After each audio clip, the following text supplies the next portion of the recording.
Kahuhupalag ng baha, nasunugan naman ang ilang residente ng Barangay 160 sa Caloocan. 4 ang sugatan, kabilang ang isang nadulas habang lumilikas.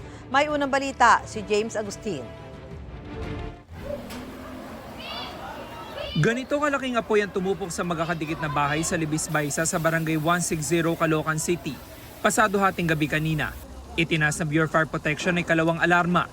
Nasa 11 fire truck nilang rumisponde, bukod pa sa 26 na fire volunteer group. Ang ibang bombero pumesto sa bubong ng mga kalapit na bahay para malapit ang makapagbuga ng tubig. Nagbayanihan din ng mga residente sa pagpapasa ng mga balde para masuplayan ng tubig ang fire truck. Lumikas sa mga apektadong residente sa isang chapel. Buti na lang po, hindi pa po ako nakakatulog, nasa CR po ako noon. Tapos yung asawa ko po tulog na, nagulat po ako sa dalawa kong anak, mama, sunog, ayun na po. Wala po kaming nadala kahit po ubos po lahat.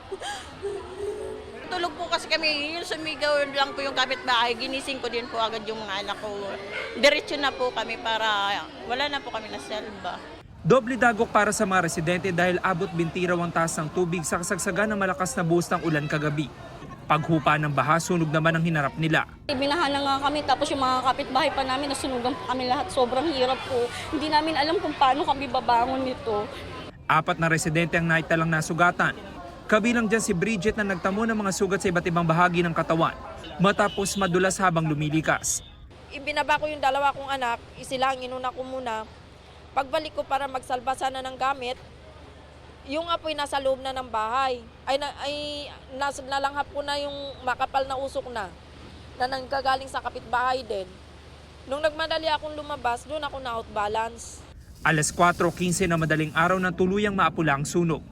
Ayon sa BFP, 20 bahay ang natupok at nasa 40 pamilya ang apektado. Kanina, nabaha po sila. Kaya yung mga tao, naglilipit pa ng mga gamit.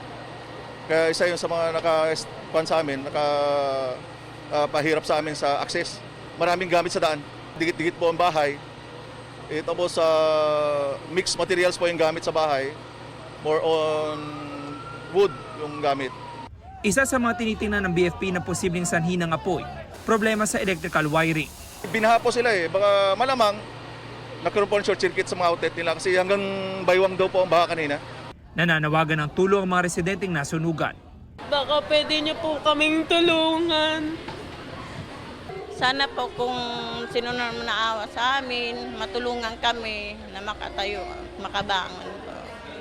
Ako po nakikiusap sa inyo, sana po bigyan niyo po kami ng kahit konting tulong lang po mula sa inyong puso. Ito ang unang balita. James Agustin para sa GMA Integrated News.